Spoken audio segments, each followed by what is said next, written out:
Welcome back to the Sports Source. This segment brought to you by Safety Systems. What could be more important than protecting your family and your property? If you take that seriously, you already know to turn to Safety Systems for fire safety alarms and equipment, for security alarms and camera systems.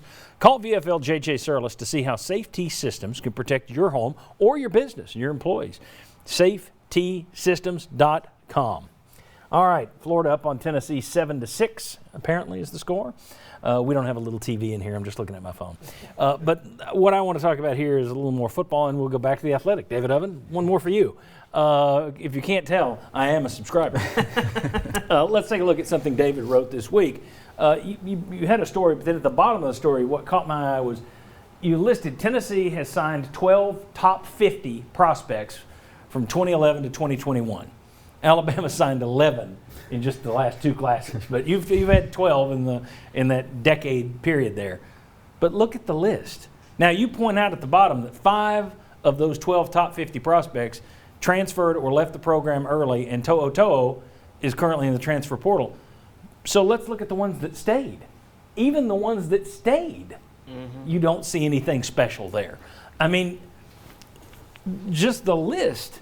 Alvin Kamara was really good, but he was your backup back, strangely. Trey Smith had a great start to his career, never became the dominant guy people expected. Josh Malone was solid, but he wasn't one of the top players in the country. Kyle Phillips, he was hurt by injuries.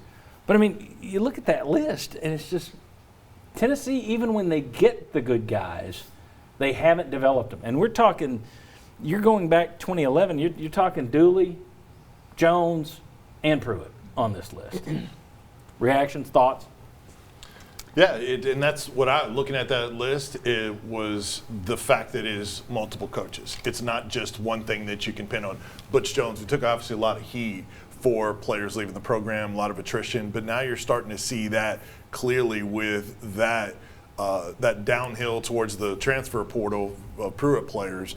I think you're seeing it from his staff as well, and it's a huge problem because I always say, Jimmy Hyams and I on the Sports Animal have this argument all the time. When you bring in recruits and it don't work out, who is to blame for that? Is it the players or is it the coaches? And my thing is, when you're recruiting high-level players, you have to still have the foresight to project them and pick out the right ones. And sometimes you can get a 4-star that everybody else wanted, but is it the right 4-star? And that's the decision on the coaches sometimes on who they pursue and who they don't. So I think it is a full responsibility on those coaches, and it's a massive problem. I think when I was researching this, I was struck by just like nothing makes sense. Yeah. Because Alvin Kamara is on that list, future NFL MVP caliber guy, one of the best backs in the country. He was not one of the 10 biggest impact recruits over the last 10 years. You could not say that he had as much impact on the program as the 10 guys who were above him. And he wasn't an early departure guy. He finished at Tennessee before. Yeah, like that doesn't make sense. Like researching that, I was just struck by like, what? Like everything was upside down. It's Tennessee's quite a place. Yeah, John, you mentioned Michael Spencer when he came here, and you had to explain. This show today is an example of trying to explain to somebody because we've talked contracts that are the responsibility goes to so many people. There are people behind the scenes that are responsible. There are different coaches who have ultimately failed, and different highly touted signees have come in and not reached their potential for so many different reasons.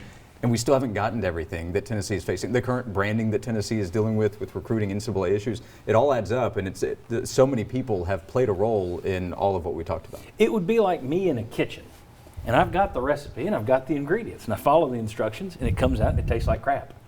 Tennessee's got they're okay, this coach has all, this guy has, Butch Jones had championships at 2 different leagues. Jeremy Pruitt's been a part of great programs. We're getting these top 5 signees for Butch Jones, top 10 signees for Pruitt. Doesn't work. Jalen Hurd was on that list. He helped Tennessee have back-to-back 9-win seasons in a way. He almost became the all-time leading rusher.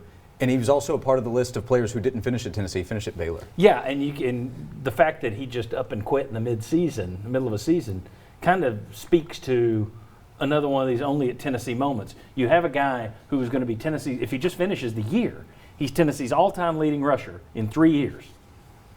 And he says, nah, I'm done with it. I'm out of here. That's just very Tennessee. All right, when we come back, Let's talk. Josh Heupel spoke to David Oven and some guys in the Athletic this week. We'll talk about what he said to you, but also, most importantly, we'll talk about what practice is going to sound like. 'Cause I know that was a very big thing under Butch Jones, a very big thing under Jeremy Pruitt. I'll tell you what we mean when we come back. Florida up on the Vols 13-11. Come on back and we'll talk about Josh Heupel practice.